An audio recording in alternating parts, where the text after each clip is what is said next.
Hello everybody, I'm Mongolian Police Officer Lieutenant Namжил Дурж. Анх ажлын гараагаа Чингэлтэй дүүргийн замын цагдаагийн тасагт техник хяналтын байцаагчаар эхэлж ирсэн. 6 сарын 15-ны өдөр хуваарийн дагуу Төвшүүдэнгийн урд Төв Номын сангийн уулзуур дээр үүрэг гүйцэтгэж явах явцад Турк улсын иргэн элчин сайдын Яма хайж над дээр хурж ирээд асуусан. Эхэндээ яг англиар асууж ирсэн. Тэгээд би өөрөө Туркд 5 жил Туркийн нийслэл Анкара хотод 5 жил сурсан болохоор Турк иргэн гэдгийг таниад тэгээд Туркээр мэдлэхэд өөрөө бас их тааламжтайгаар хүлээж аваад хайж байгаа газар нь илүү ойлгомжтойгоор заахад тийм болсон. Ben Türkiye mezunum. Türk okulu mezunum. Tamam. Tanıştığıma memnun oldum. Ben senin ismin neysin?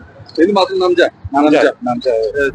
Чиг үүргийнхээ хүрээнд замын хөдөлгөөний аюулгүй байдлыг ханган гудамж замд үүрэг гүйцэтгэж явах явцад зөвхөн гадаад гэлтгөө Монгол иргэд ч гэсэн тусламж хүсэж ирдэг. Энэ үед бид нэр үргэлж бэлэн байдаг. Хэл сурсан туршлагын хувьд гэвэл турк хэлний хувьд бол орчин тэр чигээрээ турк байсан. Дандаа туркээр харилцдаг байсан болохоор 5 жилийн хугацаанд бол хангалттай эзэмшсэн. Англи хэлний хувьд гэвэл цагдаагийн байгууллага аль багжигаа дэмжих, гадаад хэлний мэдлэгийг нь дээшлүүлэх зорилгоор сургалт арга хэмжээг бол тасралтгүй зохион байгуулдаг. Үүний нэг болох өнгөрсөн жил Хуудас зүүн сайдын санаачилсан Филиппин улсад англи хэлний вакуумжуулсан 3 сарын сургалтад шалгалтыг нь өгч тэнцээ суралцаад ирсэн. Орос солонгос хэлний хувьд бол ярих хэмжээний бол чадахгүй. Гэхдээ баг зэрэг юм бол ойлгоно.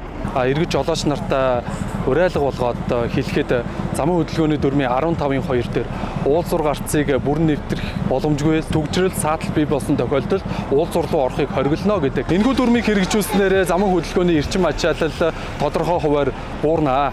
Ийм болохоор эргэж жолооч та бүхнийгээ замын хөдөлгөөндөө соёлтой ойролцохыг уриалж байна. Узурлуу bir yaşam için hep birlikte.